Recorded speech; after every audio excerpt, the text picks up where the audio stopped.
Bueno, aquí, ¿se acuerdan? Esto es como para contextualizar. Yo en la primera clase dije que en este curso íbamos a ver como tres polos, tres pilares.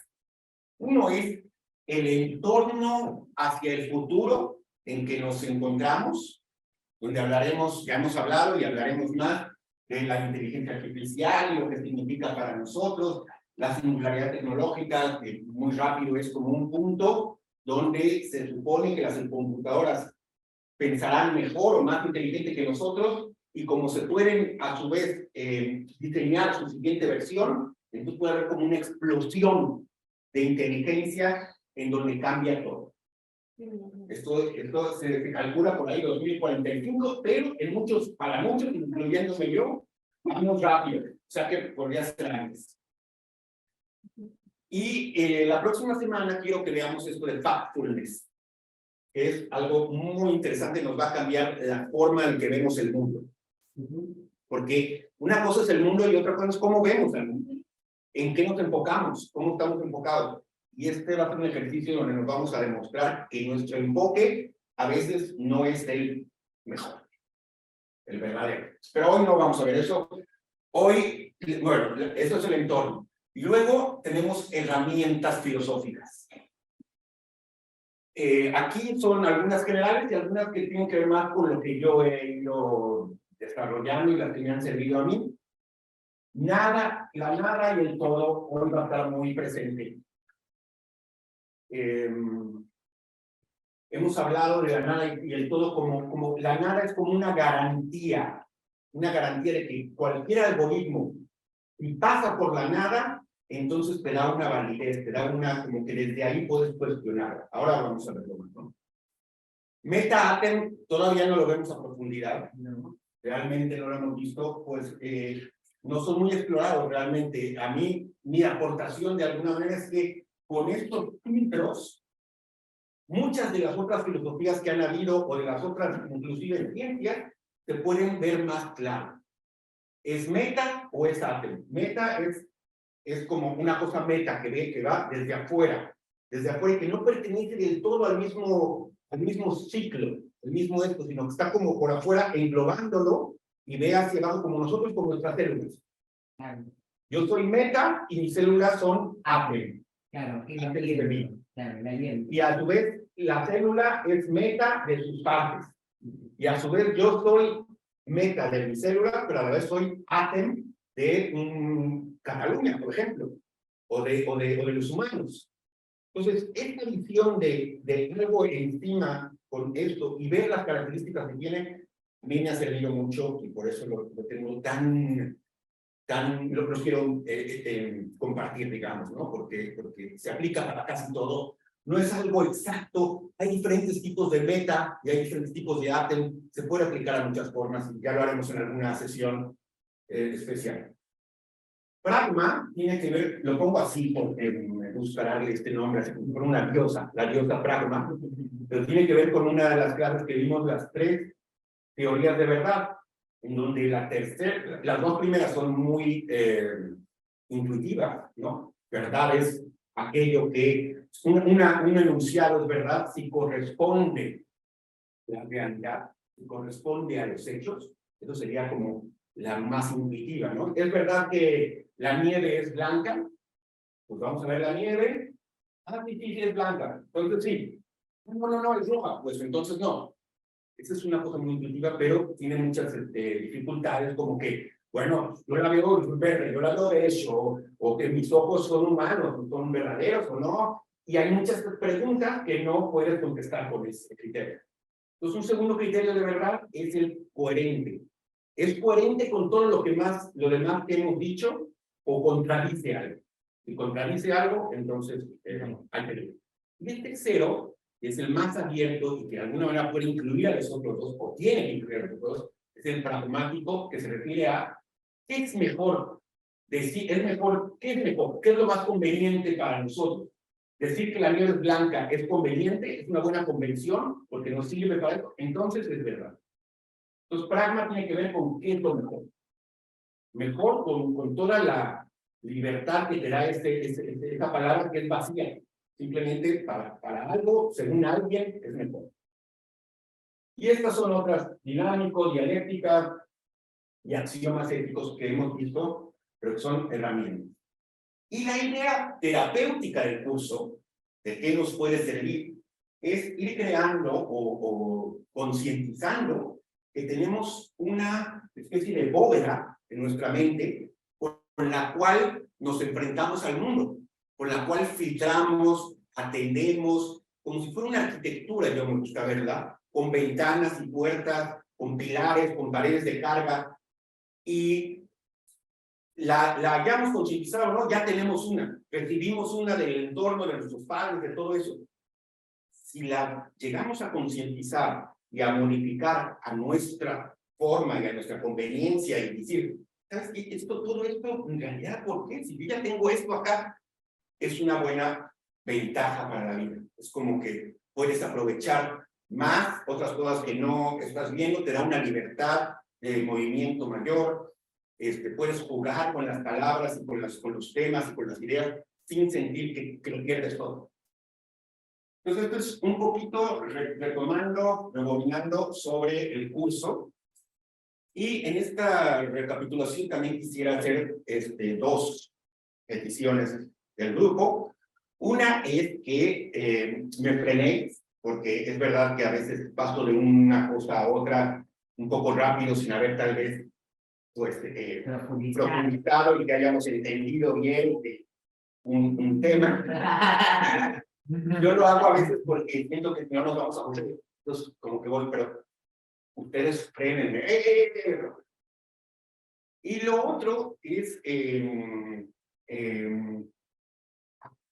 se acuerden de que en filosofía cambiamos un poquito nuestra actitud con respecto sobre todo al entorno esotérico, terapéutico en que nos movemos, en que somos muy de apoyar al otro y de, oye, yo voy a ver, ay, sí, claro, sí. Estoy pensando que, porque nos queremos y porque no sabemos bien y porque claro que sí, ¿no? Y en filosofía es un poco sano ser cuestionador, no creértelo tan fácil. No, espera, esto está bien visto, acuérdense, muy bien visto. Y incluso quedarte la pregunta, en realidad. Quedarte la pregunta y si yo digo, y la respuesta es esta, y tú no lo ves del todo, porque ¿cómo lo vas a ver? Porque muchas veces no es tan claro, entonces decirlo, ¿no? Decirlo. Y también el que haya debate, alguna vez decimos debate, no tomárselo personal para nada. No llegamos a los pelos, ni nada para nada, ¿no? Pero eso filosófica tiene que ver con que puedes cuestionar y está bien visto cuestionar, porque sin eso no existiría la cosa. Entonces, hasta ahora hemos visto cosas de la nube, que se ha hablado de la nada y cómo es importante para mí, pero ¿qué pasa cuando la introducimos en nuestra existencia, digamos, ¿no? Ya no en algo más abstracto como matemáticas en cero, y a lo mejor cómo empezó el universo con una nada y un Big Bang, ¿no? Yo había hablado de cosas así. Pero ya más en nuestra vida, ¿qué pasa con ella, no? Y aquí tenemos a Jean-Paul Sartre, que escribe un libro que a mí me encantaría haber escrito, la verdad, de estos que dice, porque ¿cómo se llama? El ser y la nada. Oh, es bellísimo, la verdad. Está como guau. Y además, aunque es un poco complicado, está lleno de regalitos, porque el hombre escribe muy bien, muy poético, en el sentido más lógico del término poesía. Hace unos enunciados así en que el ser no es lo que es, y sí es lo que no es. Y esto que te suena así, conforme vas comprendiendo a qué se refiere, todo tiene sentido perfecto. Y tiene muchas de esas, realmente, ¿no? Entonces, para él, la conciencia, existen dos cosas un poco. Existen dos cosas en todo el mundo. Cosas que son para sí mismas, y en sí mismas. En sí mismas es todo. Todo menos la conciencia. Es decir, en sí mismas son cosas opacas, que tienen un determinismo, que se comportan, pues si tú las empujas, pues obviamente van para allá, y si las paras van para acá. Las cosas en cuanto que son objetos. En cambio, la conciencia, él dice, puesto que la conciencia es como que introduce una nada en el ser. Y esta nada es lo que hablábamos algunas de la dialéctica. Cuestiona lo que es en cuanto a lo que no es. Es decir, esto yo en sí mismo es blanco, pero con la conciencia puedo decir, pero podría ser negro, podría ser rojo. El hecho de que sea blanco niega muchas otras posibilidades. Entonces, se pregunta Sartre, ¿esta poder negar es el que crea que exista la nada después? Como puedo negar esto, entonces por eso existe la nada. Y él dice, no sería posible. Es necesario que primero exista la nada y gracias a ella podemos negar cosas o especular con negar cosas. Entonces, sería algo así como que la nada antecede a la negación. sí, exactamente. Para él es como fundamental. Y de verdad yo siempre la nada me ha gustado mucho y me he recordado cómo yo creo que Sartre me habrá influido mucho en esto, ¿no? Porque en la universidad yo pasé un poco de que me gustara mucho más, que me gustara mucho Sartre. Y si bien he seguido con sus cosas y todo esto, me he recordado que el concepto de la nada que yo tengo es muy similar a esto, ¿no? Es como una nada que hace fértil todo, que al contrario de ser limitadora o que lleva a esto, sino al contrario, yo hasta con los psicólogos a veces yo digo, no, es que yo me gusta de la nada, y a ellos les suena como que, oye, pero es que esto es depresión. No, perdón, la nada es buena para mí, es bonita, tengo como algo lindo, como algo fértil, porque tiene esto de posibilitar muchísimo el cambio, posibilitar el cambio. Sí. Y entonces, esto, cuando ya vamos un poco más viendo las implicaciones, Sartre va viendo qué implica esto. Entonces, para sí misma, somos la conciencia y nosotros. Tenemos que ser para sí mismos, porque tenemos mucha tentación de ser en sí mismos. Porque para Sartre, la libertad no es una cosa linda que tenemos. Estás condenado a ser libre. Y ojo con eso, porque a veces no nos conviene, no queremos. Queremos decir, uy, yo no era libre porque tenía miles de circunstancias que me llevaron y no sé qué. Y Sartre dice, no, tienes conciencia, tienes nada, y por eso eres libre.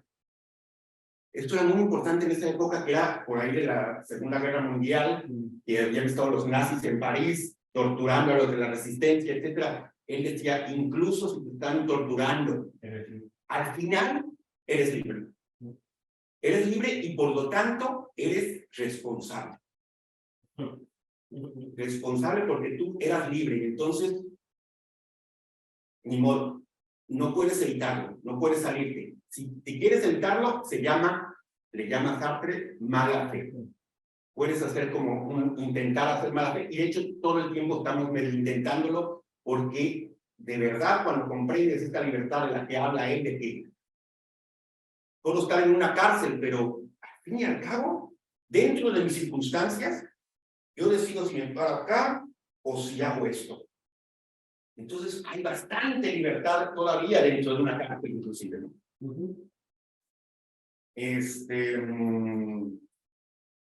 Bueno, justamente, convengamos que a Sartre se lo conoció como el padre del existencialismo. Exacto. ¿Qué te refieres con existencialismo? ¿A qué te refieres con existencialismo? Sartre dice, existencia precede a esencia.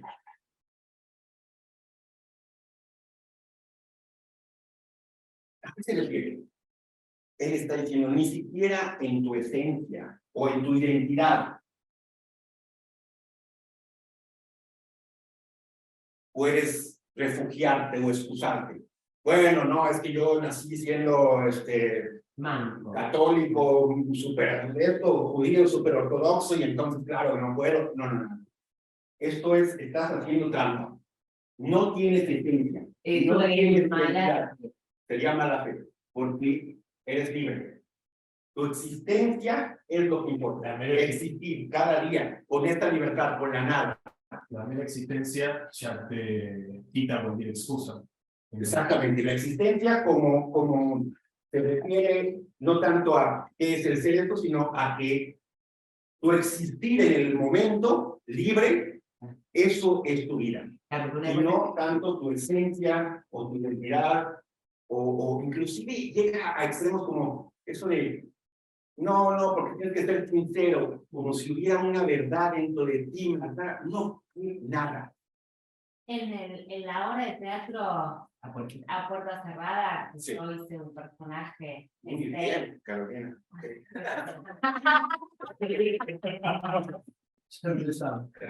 Sí, bueno, que era el A lo examen. mejor un día podemos hacer un poquito, bueno, pero ya lo... Podría presentarlo tranquilamente el monólogo que tiene Estel, que está muy bueno.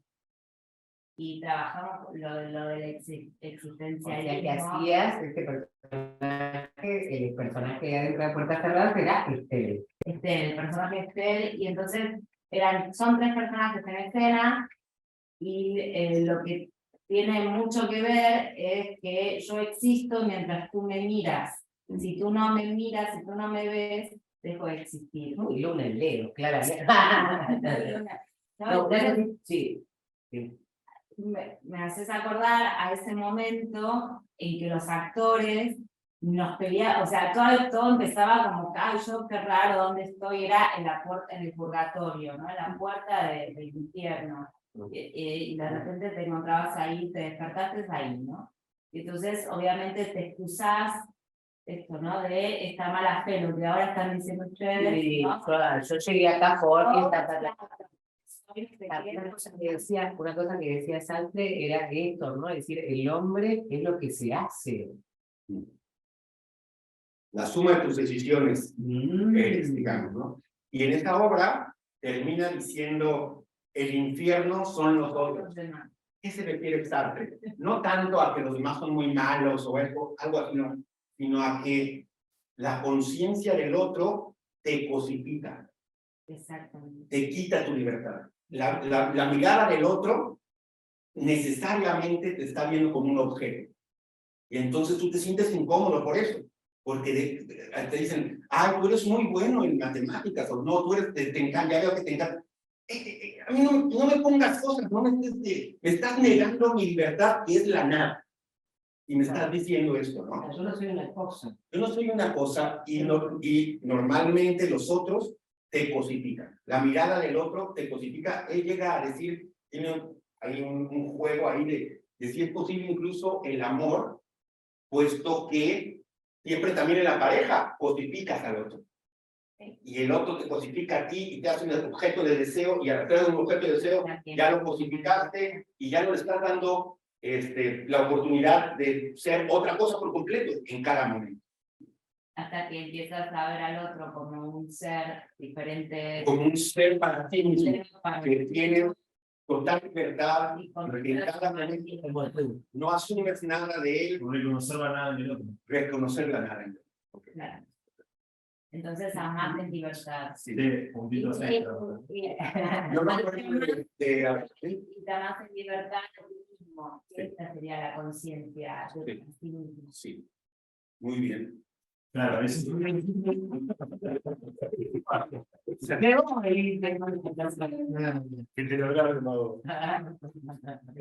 me acuerdo que dos cosas voy a aportar de anécdotas. Primero, me acordaba de una clase en donde, no sé si yo según yo era mi maestro de filosofía de la escuela o después de la universidad, de una frase que era, jamás ninguna excusa para nadie. Así empezaba un texto relacionado con la caída de Camus. Camus, Albert Camus, son los dos que vamos a ver.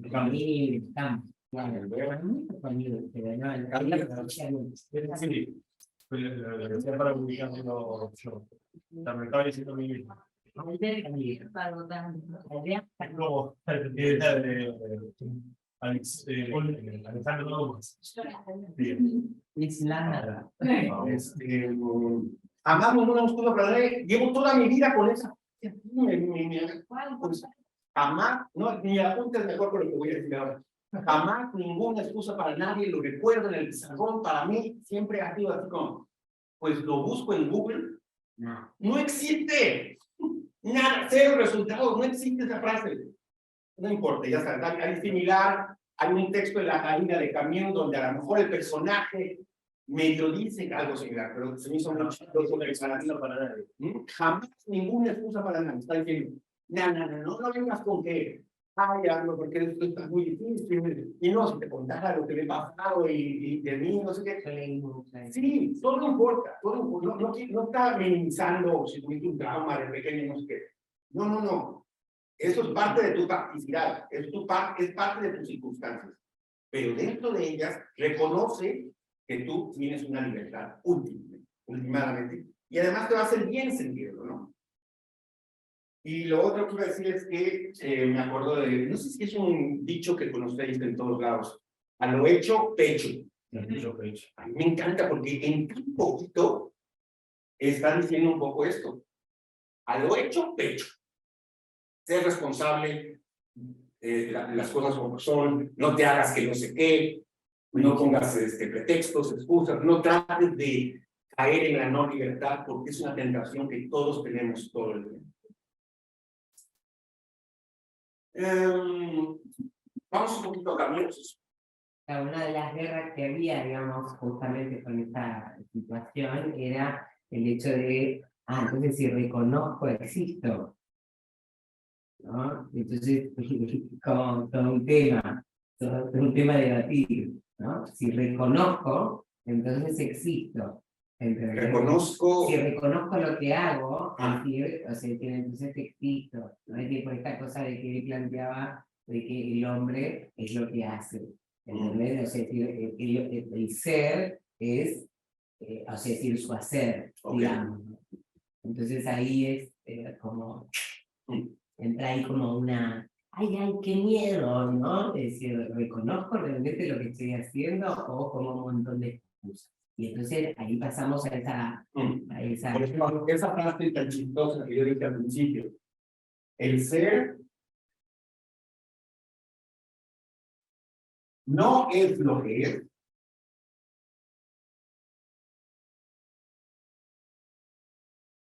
Sí es lo que no es. ¿A qué se puede estar refiriendo, Sartre, con esto? No es lo que es. Y sí es lo que no es. Es lo que no es. El ser no es lo que es. Le limita, Sí es lo que no es. como que es la identidad traída desde la nada. Un poco eso. exactamente. Si estoy siendo algo, porque él hablaba, por ejemplo, de tu oficio. Yo soy cocinero. Claro, justamente no te defina, No te defina. no te defina por tu identidad, No te defines por tu te defina identidad, por lo que no, por nada. por la nada. Exactamente. Y como estas tiene muchísimas de este estilo, que Sí, son muy buenísimas, de verdad bellísimas. En este Muy libro. buen libro, ¿eh? En serio, Sí. nada, o sea, Es pesadito, pero va poco a poco, es un recomendable. Bueno, que ya debe existir el ser y la nada para todos. Voy a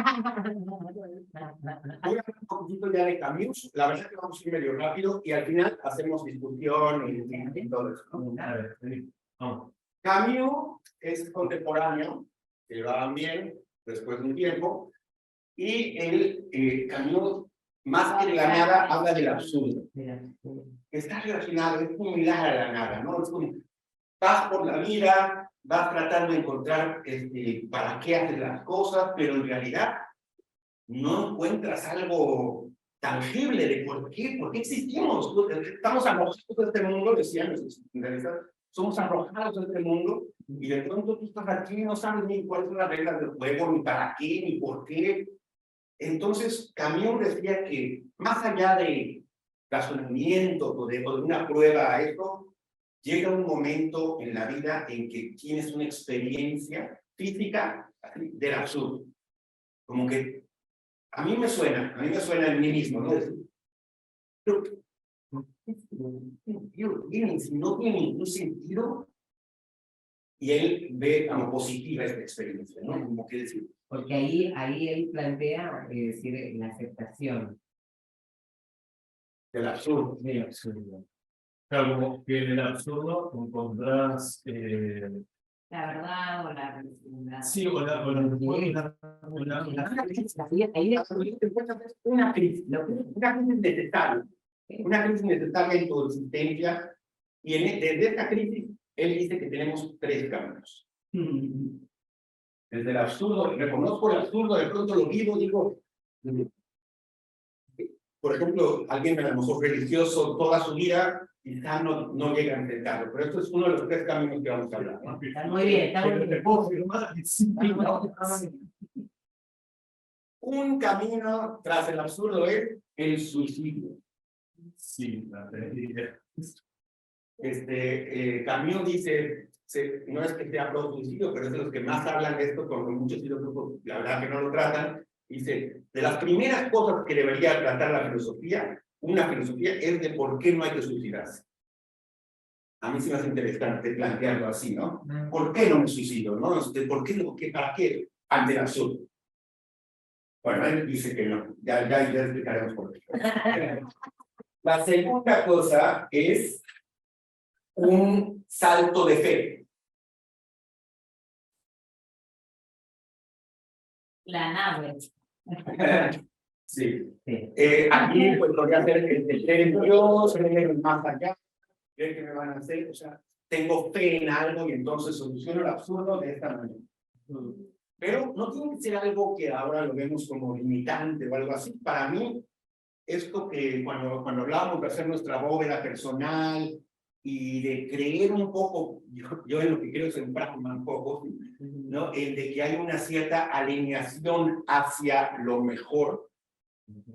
Claro, porque Eso también es un salto de fe. Ya es un salto de fe que me defiende un poco de no suicidarme, ¿no? Y de absurdo.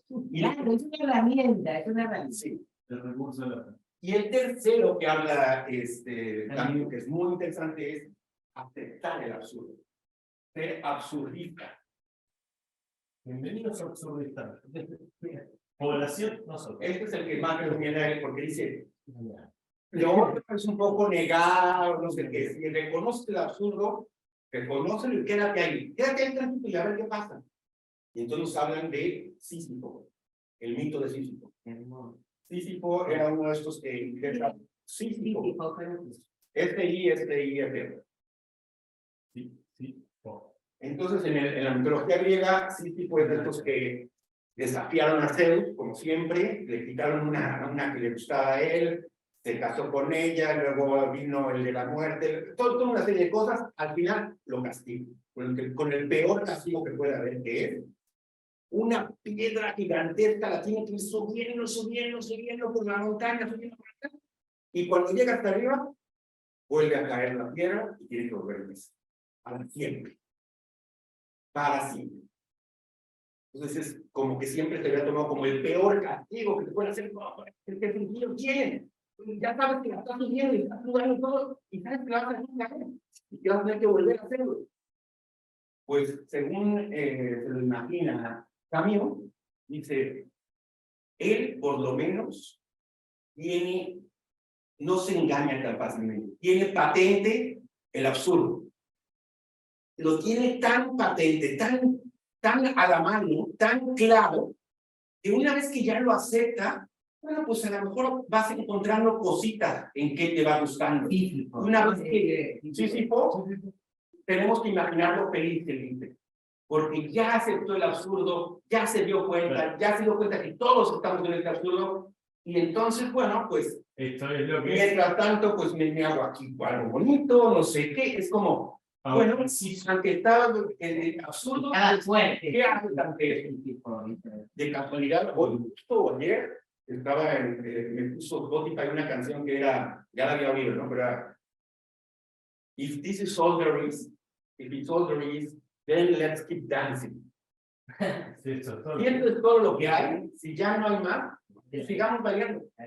Un poco entre el absurdo, pues, lo bien, no importa, no sé qué, a lo que sea, no importa, es una libertad gigantesca ante eso. Me suena un poco a esto de esto es lo que es y es lo mejor, porque es lo único que es. Ya veo influencias aquí. Pero escucha, Pero en La Peste, por ejemplo, que es una obra muy buena de él, o sea, decir, justamente, ¿no? Es decir, él, nada, expone claramente esto, ¿no? Es decir, en todos sus personajes. Es decir, Sí, tiene así como tenés El Ser y la Nada, Desastre, o sea, que La Peste es una novela que está muy buena. El extranjero también. También. bueno, Bueno, pero me da la sensación que La Peste se ve más muy estas tres cosas. la historia esta que te contaba el otro día de Elías, ¿viste? Este profeta. ¿Quién? Elías. Elías. Justamente pasa por esos 3 estadios. Sí, bueno, en un momento, en una de sus oraciones, de sus charlas con Dios, le pedía, cuando estaba en depresión, por favor, quítame la vida. Sí. O sea, me quiero morir, me quiero suicidar. Sí. Y después, obviamente, fue al salto de fe, hacia la confianza de que Dios le iba a dar lo que necesitaba para ese momento. Y después fue la aceptación de lo que él no llegara a terminar, iba a venir alguien en su lugar a terminar. Claro, O sea, la depresión de Elías se basaba en eso, en justamente que era muy tipo de los profetas y tenía miedo de que por su mal accionar no muriera en él la habilidad profética para el pueblo de Israel. Entonces, ¿qué pasa? Dios le dice, vas a ir a tal lugar, vas a encontrar a tal persona, y a los que vos no llegues, él va a llegar. Y si esa persona no llega, llegará la que le sigue, y le da 2 nombres. Y ahí es donde acepta Elías que él no va a terminar lo que empezó. Entonces De ahí me suena. Por eso te digo, no es para nada, sobre todo te lo digo desde mi vida personal como Algo ajeno a los religiosos para nada. No, también porque en el contexto en donde de repente él se desarrollaba, es decir, justamente lo que había era el concepto del radicalismo, ¿no? Entonces, claro, porque estaba peleando Pero con los religiosos, bueno, los que yo he conocido muchos, por lo menos judíos ortodoxos, que creen ya en este entorno y siguen, muchos quizá no llegan a cuestionarse lo que Elías o lo que tú te cuestionas. No llegan a poner en tela de juicio su creencia, o si llegan últimamente, no lo sé. Eso es un poco irónico porque esta mecánica de debate que había en las sinagogas en la época de Jesús no se planteaban con respuestas sino con preguntas. Sí. Aunque yo, que lo viví un poquito, podría decir que no había una libertad total de cuestionamiento. No, porque Era era como en la filosofía. Aquí, ¿no? Era demasiado, o sea, cuestiona, pero Justamente pasa como en la filosofía, o sea, si vos cuando vas a una clase de filosofía, o sea, decir, no, está el hecho de que siempre te basás, o sea, el hecho de que, por ejemplo, él haya leído a Camus o haya leído a Sastre, o sea, decir, puntualmente, no implica que, o sea, decir, la finalidad de ese curso sea obtener una respuesta, ¿no? A lo mejor te vas con 856.000 preguntas más. Es decir, y está bien, claro, es decir, este es el tema. Es decir, lo debatible no necesariamente tiene que ser para eso, para llegar a una respuesta, sino simplemente, justamente, que uno se lance a ir más allá, ¿no? Es decir, por eso para mí, digamos, ahora no voy a hablar desde lo personal, o sea, yo soy más de la aceptación, ¿no? Aceptar el absurdo, ¿no? Es decir, por lo menos, ¿no? Es decir, no digo que no pase, que no haya pasado por los otros, ¿no? Más el que más me ha dado satisfacción, digamos, o he de alguna manera, como lo que decía Confucio decía, el camino, es decir, la vida no es una garantía, es un camino a recorrer. El absurdo, justamente, la aceptación del absurdo te ayuda a recorrer eso, ¿no? Esto es lo que yo tomo. Yo lo veo más como, en mi perspectiva personal, como, o por lo menos lo que vengo identificando en mi vida, como una especie de velocímetro. O sea, por temporadas estoy aceptación. Felicidades. quiero pegar como un ciclo, digamos, bajando. ¿Cómo va? Y en el medio está todo eso. No, y ahí es donde mejor Es lo que te y Sofía. bueno, sí, Mucho de la filosofía y de la dialéctica es que muchas veces no son tres opciones y escoges una, sino que son un poco las tres. Claro. El ciclo femenino, ¿no? Eso de que el sitio de ser, matame, matame, matame, muerte, muerte, me voy a morir, me voy a morir, me voy a morir. Ahora hemos Claro. Y estamos viviendo, y estamos en este absurdo cuando aceptamos el dolor, cuando aceptamos el... ¿no? la reina es lo que Psicología también. Psicología te ves en la zona de confort, me entendés desde el abismo. vamos al ¿No? Sí, claro. Claro. vamos Y bueno, nada, y después ya nada. Bueno, y ahí lo vivís la tecnología, ¿no? Sí, otra opción que Sartre diría, por ejemplo, a lo mejor yo diría también un poco, es: tienes derecho ante el absurdo, inventa tu sentido. Escógelo. Es una decisión más. Escógelo, invéntalo. Para mí, la vida, pues como yo la consigo, lo demás, tiene que ver con esto. Yo siento que es esto, tengo una como misión que la siento, o tiene sentido porque quiero a mis gentes, o estoy aprendiendo. Invéntate tú una teoría sobre por qué vivimos y cuál puede ser entonces el sentido, y trata de creértela Claro, sería un para que te funcione, ¿no? Luego la puedes ir modificando Claro, es una postura más pragmática. muy pragmática, exactamente. Donde entra pragmático, el pragmático hay dos formas. Como se maneja normalmente, es pragmático para mí ahora. Entonces yo decido una teoría para mí ahora.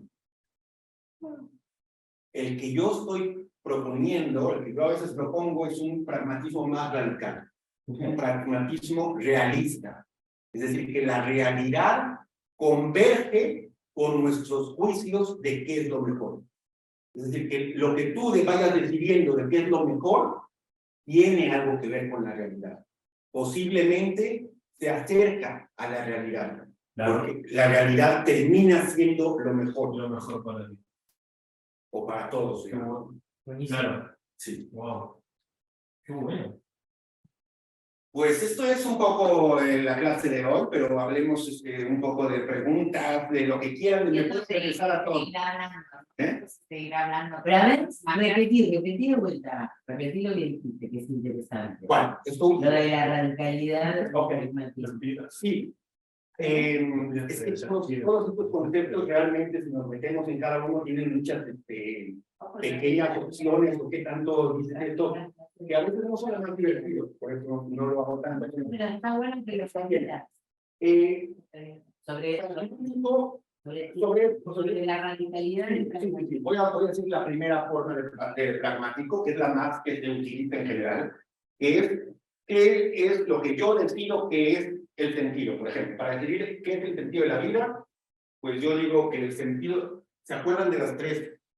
Bueno, correspondencia, pues el sentido de la vida es aprender, por ejemplo. Entonces, el sentido de la vida es aprender. Si corresponde a los hechos, pues no está fácil verlo. Si es coherente con todo lo demás, pues es posible que sea coherente. Y la tercera es pragmático. Si está bueno, primero para mí, sentir que el sentido de la vida es aprender. Si asumo eso, me va bien, me siento bien, está bueno, entonces eso dice que es verdad. Pues es el criterio pragmático. Un criterio pragmático un poco más amplio es no solo para mí, sino en general para todos. Es lo mejor para todos que creamos que la vida es aprender, por ejemplo, y ya me lo puedo preguntar y wow, sí, está bueno, mira, todos nos crecen. Y un tercer sentido, que es el que yo introduzco, que es el como más radical, que es, se podría decir, un pragmatismo ontológico, es decir, que tiene que ver con lo que es realmente. Es que este ejercicio que hacemos todos de qué es lo mejor es tan primario que se puede ver casi como misterioso, tan misterioso, porque es una palabra, ¿qué es lo mejor? Yo alguna vez con un grupo que tenía les dije, imagínense un mundo donde no hay esa palabra, ese concepto. No existe mejor que o lo mejor. Y es un ejercicio muy interesante, ¿no? Tratar de imaginárselo, y ellos, como eran, pues, justo muy naturales, ay, qué bueno sería, porque es verdad que a veces lo mejor para el ser es no ver lo mejor, sino ver el ser.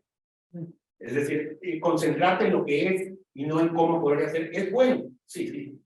Pero también es verdad que, primero, que ya cuando dices no ver lo mejor es lo mejor, ya estás hablando de qué es lo mejor. No es posible escaparse en filosofía. Está muy ahí. Cuando ves hacia atrás, ¿qué estás diciendo? Y lo segundo es que sería un mundo muy estático. Realmente el que existe esta palabra mejor garantiza movimiento.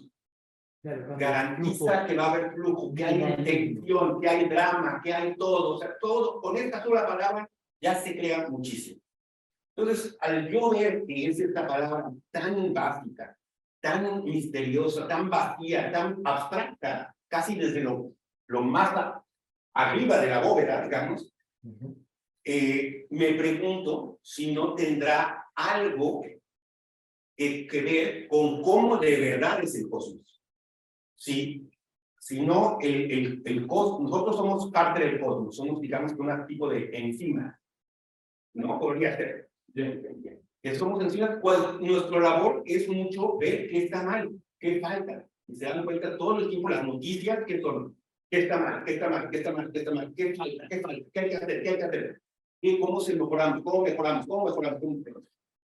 Entonces, ¿qué relación hay entre esto de mejorar y la realidad? ¿Qué dice de algo que sea su mejor opción? No quiere decir que ya es, no quiere decir que lo mejor ya es, pero sí que tal vez que te da. Entonces aquí con el tiempo es como que lo mejor se converge con la realidad. Converge. Claro, entonces ahí, por ejemplo, podríamos deducir que eso daría... Ya a este nivel, ya sabes, cabe todo, ¿no? Cabe gigantesca dentro de su optimismo. ¿Entendés? Pero sí. ¿Viste esos modelos de qué pasa si la humanidad deja de existir en este momento? O sea, dentro de... A mí se me acabarían un montón de problemas. Te lo digo claramente. Te cuento que está en más parte de la humanidad, vos no cambian y dejar de existir. Totalmente. Me acabaría un montón. Pero viste que es como esa muestra, todo lo que quedó de la humanidad sigue existiendo. La humanidad no desaparece de la vida. Y dentro de, yo qué sé, 5 años, las plantas eléctricas dejan de funcionar. Dentro de 10 años, las plantas nucleares dejan de funcionar y explotan. Y hay como cierto periodo de catástrofe nuclear. Y después de 50 años, la vida, la naturaleza vuelve a encauzarse. Y dentro de 100 años vuelve a aparecer un espécimen similar al hombre. A los humanos. Y ahí es como que hasta la misma especie, el mismo fin, vuelve en algún mundo. Es muy relacionado con estos últimos, exactamente. Es como si ya hubiera un destino que no podemos saberlo, ¿verdad? Pero que quizás con mucho más conciencia diremos, por eso estamos haciendo todo eso, ok, y era para llegar todos a la conferencia interplanetaria donde ya todos no sé qué, o... Ay, hermoso. No lo sabemos qué, pero podemos intuir que hacia algo vamos. Y me encanta que me sigue sin decir bien, Agustín. Ay, ¿Querías? Vamos, ¿no? No. Pero también abordando. Dile que no son muy bien. Muy bien. Yo pensé que no estaba haciendo bien su nombre. Somos el paso de encima. Estupendo, la verdad que Agustín se está ganando hoy en la participación, el premio. No sé si todavía no acaba, pero Por llegar, ¿no? Muy delante, por llegar. un punto malo. Y no tiene que opinar. Pero tiene una justificación. Pero llegué, tengo el momento. A ver, bueno,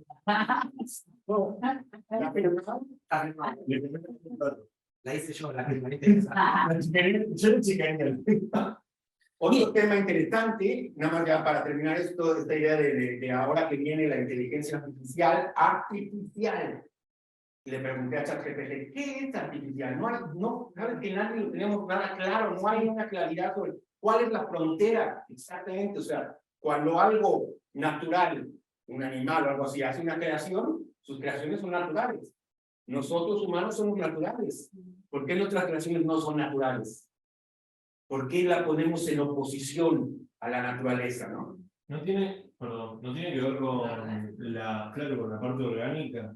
Como Pero el ser aquí entra en juego. componente electrónico. Aquí, por ejemplo, hablábamos el otro día de, por ejemplo, la ingeniería genética que se ha ido haciendo de forma natural. Claro, como estábamos, por tanto, son naturales. Claro, los tomates o las sandías o los plátanos son muy diferentes a como eran. Nosotros los hemos ido, o los perros son naturales, los perros no son naturales. Son artificiales. Claro, la evolución. ¿Es natural o es artificial? Es como el burro. Y en cuanto al orgánico, hay cosas inorgánicas. Se puede Las ir al rocas, o la madera que decimos son naturales. Claro, No es natural igual que orgánico. claro. Realmente la piedra es natural. Sí. Es una súper buena discusión. Sin duda, alguna cosa práctica tiene el llamar ciertas cosas artificiales, puesto que lo usamos. Pero está bueno recordar que no tenemos un criterio, nadie tenemos un criterio de decir dónde podría empezar lo artificial y dónde acaba lo natural. Nadie sabemos. Y entonces, ¿qué te contestó la mina? Esto, bueno, no hay una forma clara de saberlo, sí, está lo correcto. Y algo que no sabe. y en ese sentido, No, para que yo le pedí algo el otro día y me dijo pedirme otra cosa. Sí, le pedí que me transcribiera un audio y me dijo, no, sí, yo he visto videos tutoriales donde tú lo hacías y me dijo, no, es que yo vi un tutorial de cómo pedir al ChatGPT que te transcriba algo y vos cargabas el coso y todo. Es más, le cargué el archivo y algo así, no me dijo textualmente, pedí otra cosa, pero era como en este momento no puedo procesarlo, o me dice, iniciar el chat. sí, tiene sus cositas. Ahora mismo Sam Altman, que es el nuevo así, persona famosa, el nuevo, porque es el de ChatGPT. El nuevo Mark Zuckerberg. Dice, entiendo que a la gente nos encanta que a la gente esté encantando usarlo, pero realmente como producto es horrible. O sea, todavía tiene muchas fallas, falla mucho como producto. No era un producto que estaba destinado a hacer algo así tan grande, ¿no?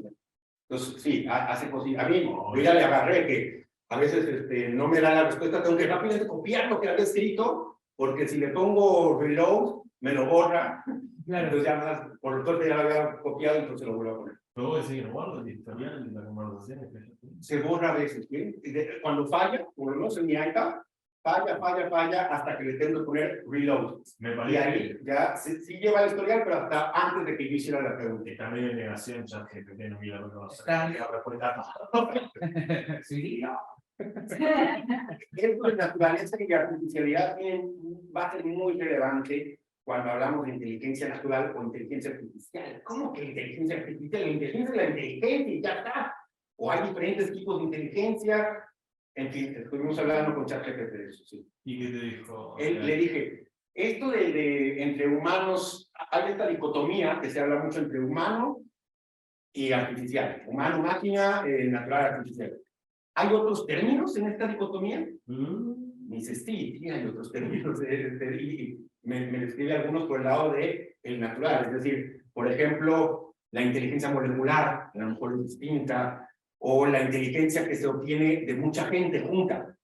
Tal vez es otro tipo de inteligencia social. colectiva. Colectiva, la inteligencia colectiva.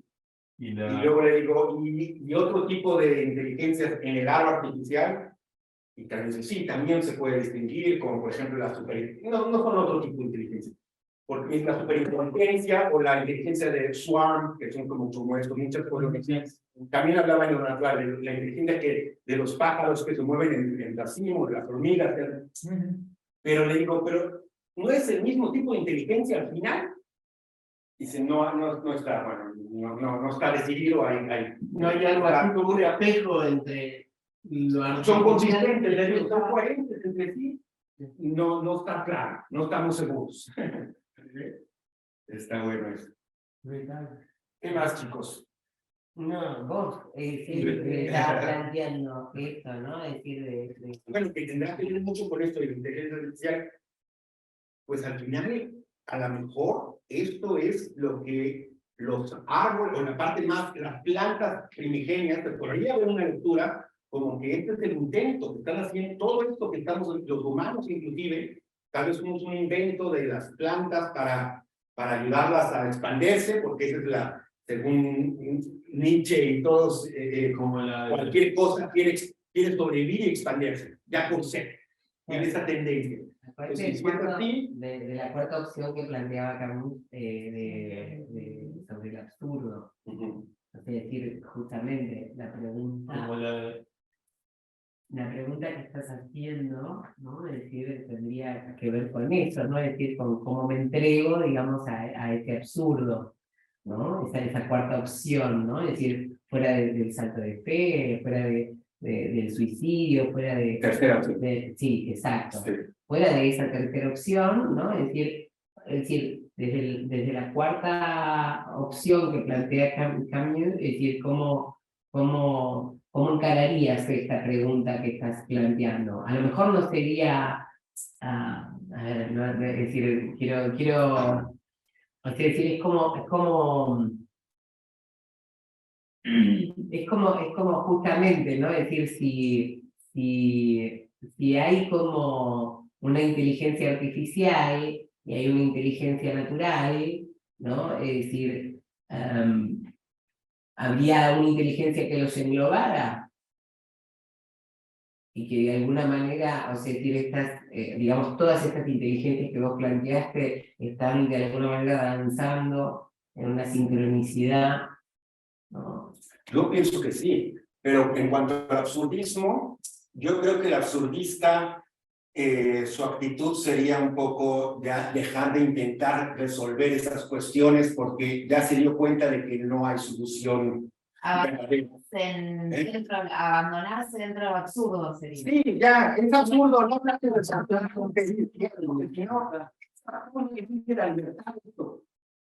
Y hay una cuarta. Estaba buscando si la inteligencia artificial es la verdadera, no sé qué. Pero vos diste una opción Sí, cuarta. viene acá. Claro, vos diste una La cuarta que yo di, pero que no la agarramos, ¿no? es la de tú invéntate tu sentido. Sí, podría ser dentro de medio oeste y medio oeste, es una combinación de absurdo y esto, ¿no? Que en ese tiempo la forma era tan viable, se podría ver, pero ahora ya la vemos más. Porque todo esto de pragma, es curioso, esto todo es pensamiento muy europeo, esto, bueno, los dos son franceses, ¿no? Pero están muy dentro de Heidegger y de Kant, de todo es muy... El pragmatismo es la única filosofía que salió de Estados Unidos, de América. Entonces, por eso a lo mejor a mí me ha interesado mucho porque siento que cumple entre meta y pragma, yo siempre llamo meta pragmático, cumple con muchas de las cosas que no se podían entender o que faltaba entender en esto. Tío, hay es que me recordó cuando dijiste lo de que a lo mejor el árbol nos crea para... planteaba como que no es el organismo el que intenta sobrevivir, es el propio gen. La llamada teoría del gen evolucionista. Quiere reproducirse y está. Es interesantísimo. Es interesantísimo porque de pronto bajo esa óptica ves que todos los humanos estamos en una época con la agricultura, sacrificamos una libertad de ir por los bosques, agarrándonos y estamos todos empinados, dándole todo el tiempo. Estamos trabajando con las plantas. Y se ve también que las plantas, bueno, ya sabes, tienen alianzas con las hormigas. ¿Qué tanto podría hacer? ¿No? Pero a lo mejor las plantas también ayudan con otras. Hermoso. La tercera facción de los que están con los humanos, que son los domésticos. Está la teoría esta del depredador vegetal, es brutal. O sea, y ahora no recuerdo bien, pero esa te la voy a... brutal. Que los árboles gigantescos tienen claro para qué estamos haciendo y por qué hicieron a los humanos y por qué, y lo tienen, bueno, sí, te están pasando, pero todavía estamos aquí, si no, ya tenemos no sé qué, ¿no? O sea, Los cells del señor. lo mejor, ¿Lo ves? Lo sé, El cerro de los años una especie de los árboles que estaban vivos, caminaban y todo, pero que a medida que como que el humano se iba desarrollando, cada vez se establecían más como árboles y se quedaban quietos y estaban dormidos. Claro, olvídate de mí. Y en algún momento estaba esto de que podían despertar y reventar de todo. Y así eran árboles. Me encanta esa parte de la película. Muy buena. Y con lo que decías recién, lo de las plantas, me hiciste acordar, viste la peli que vimos el otro día, la de la guía del viaje intergaláctico, que eran las ratas, las que eran seres pandimensionales y que controlaban la Tierra. Increíble. Eran mirando. La guía de los hospitales. Como decimos las plantas porque hacen las hormigas o los insectos bueno, sí, lo que sí está interesante y que esto es de la misma 400. Hay dos formas de ver un poco el mundo y la vida. Una es cosmológica. Aquí lo pongo en herramientas un poco. Cosmológica.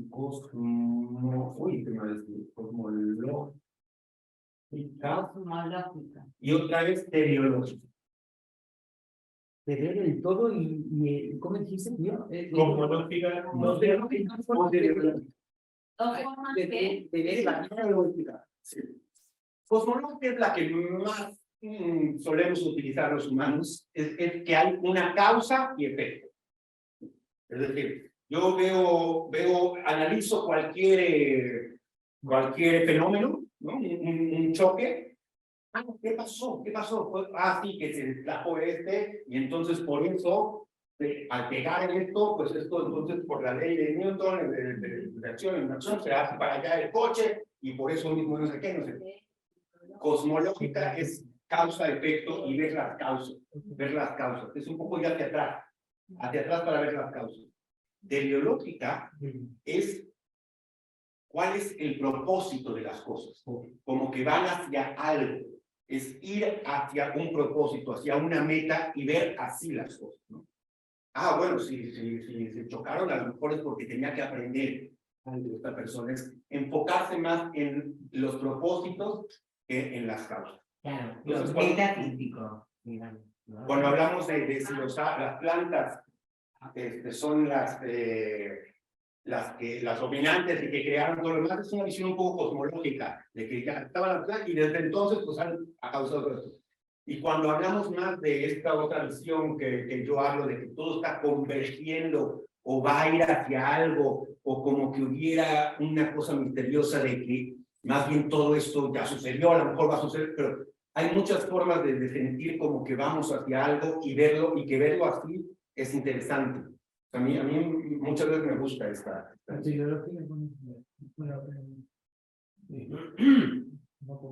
Propósito de las Pero, cosas. ¿qué son? ¿Suplementarias o complementarias? Enfoca a la causa.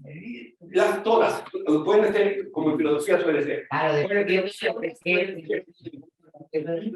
Desde la perspectiva de... Sí, o puedes dar, las dos son importantes, puedes darle más importancia a otro que un qué. claro. Estamos nada más, muchas de ¿Cómo decías para antes?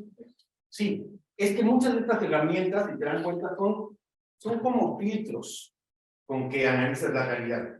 Analizo la realidad cosmológicamente, entonces te quitan muchas cosas, salen solo las causas y todo eso. O analizo, pongo otro filtro, el teleológico. Entonces, no sale lo mismo, salen otras cosas, como cuando haces en offset, en imprenta, que solo es el rojo, solo es el verde, ¿no? Entonces, muchas de estos son, vamos a verlo todo con meta, y para mí esta es la pon ese filtro y a ver qué encuentras, ¿no? Con estos filtros, digamos. Y esta bóveda tiene que ver con hacer nuestros propios filtros. ir fabricando nuestros cuerpos físicos casi sin darnos cuenta, ¿no? Yo decía, sí que en algún momento pensé, bueno, podemos hacerlo en una cartulina grandota y cada quien haciendo sus modelos y todo eso, pero...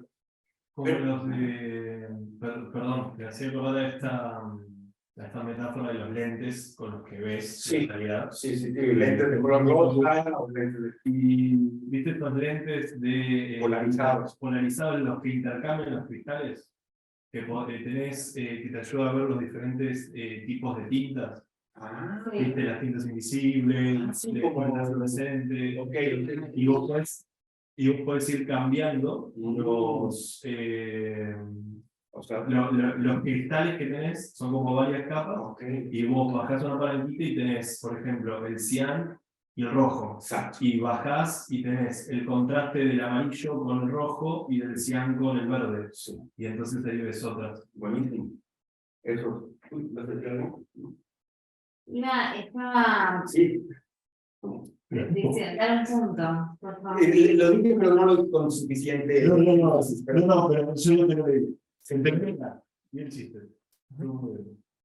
La teleológica, podríamos también, si tú estás comentando sobre ver el enfoque sobre el propósito de las cosas, saldría la pregunta del para qué. Sí, es la pregunta. Y el cosmológico sería un por qué. ¿Por qué? Exacto. ¿Por qué?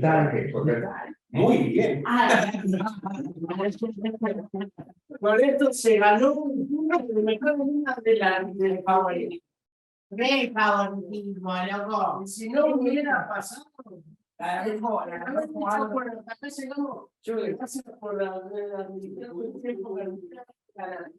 Yo llegué recién a esta clase, no entiendo nada de la dinámica, qué pasa con el profe alumna.